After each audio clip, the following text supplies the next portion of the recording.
Okay, let's dive right into this explainer. Today, we're unpacking a piece of source material that is literally just 2 sentences long. I know, it sounds crazy, but it packs an absolute paradigm shift for how we allocate our mental and emotional energy. You know, as focused learners, we're always talking about optimizing our time, our schedules, our workflows, right? Well, today, we're looking at how to optimize our very consciousness. We are exploring the prioritization of the living experience. Life before death. It sounds almost too obvious when you say it out loud, doesn't it? But really think about it for a second. Think about how much of the human experience is spent projecting forward into the absolute unknown.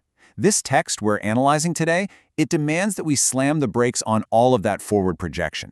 It asks us to anchor ourselves entirely in the time frame that's actively happening right now. By putting these 3 words front and center, we're setting the stage for a total, radical reallocation of our personal attention. Moving on to section 1. The core philosophy.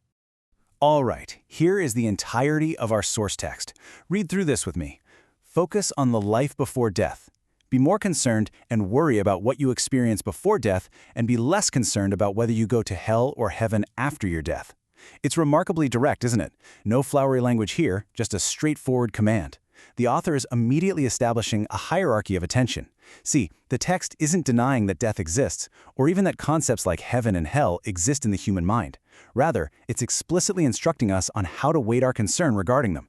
It's basically asking us to make a conscious, deliberate choice about where our internal anxiety and care are actually being spent. Let's move into section 2, the burden of worry. Zooming in a bit, the text explicitly asks us to detach our concern from the ultimate outcomes of the afterlife. It tells us to be, quote, less concerned. Now, this is a fascinating choice of words. It acknowledges that, hey, we're human. We naturally have some concern about what happens after we die. It doesn't say don't think about it entirely or pretend the concept doesn't exist. Instead, it gives us a directive to actively lower the volume on that specific worry.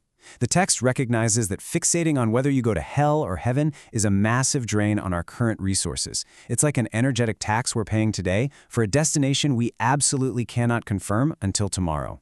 By explicitly itemizing heaven, hell, and the time after death, the source material gives us a super clear, do not focus list.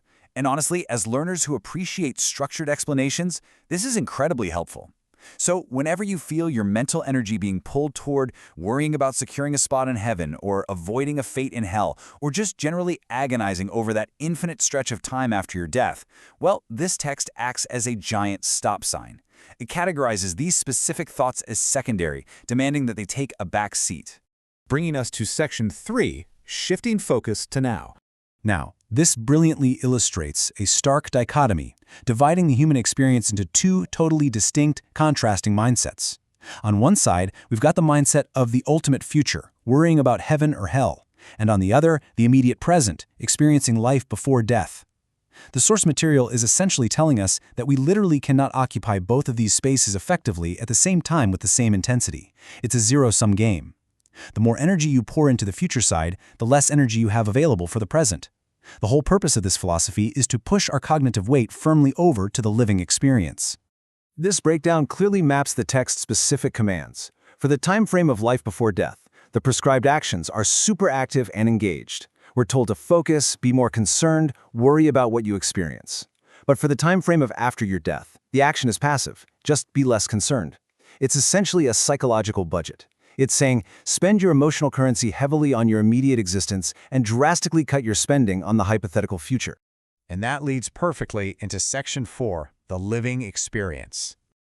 Using strictly the context clues from our text, we can define the living experience as an active shift away from afterlife anxieties and toward the present.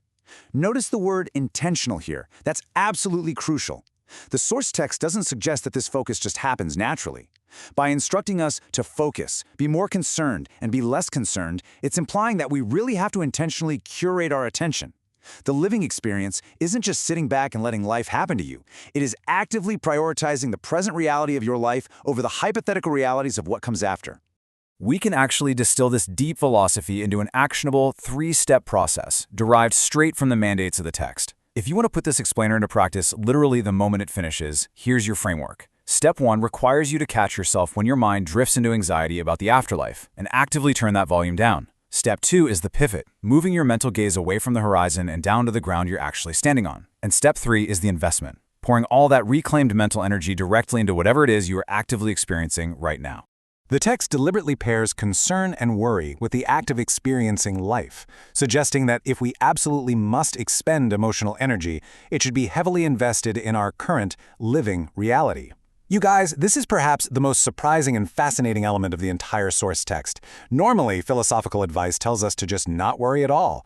But this text, it's incredibly pragmatic. It knows human beings are going to worry, whether it's about eternal damnation or just, if we left the stove on before leaving the house. So it redirects that deeply human trait. It essentially says, look, if you're going to worry about today. Be concerned with the texture, the quality, and the reality of the life you are actively living. It completely validates our emotional intensity, but demands we apply it to the present moment. To wrap up this explainer, I want to leave you with a final provocative question. Where is your focus today? Just think about the mental energy you've expended since you woke up this morning. Has it been invested in the tangible experiences of your life right now, or has it leaked away into concerns about ultimate destinations and the distant afterlife? The text we explored today offers a clear, structured path to reclaiming that energy. It reminds us that the absolute most profound thing we can do with our consciousness is simply to apply it to the life we are living before death. Thanks so much for joining me for this explainer, and I highly encourage you to keep this framework in mind as you navigate your own experiences today.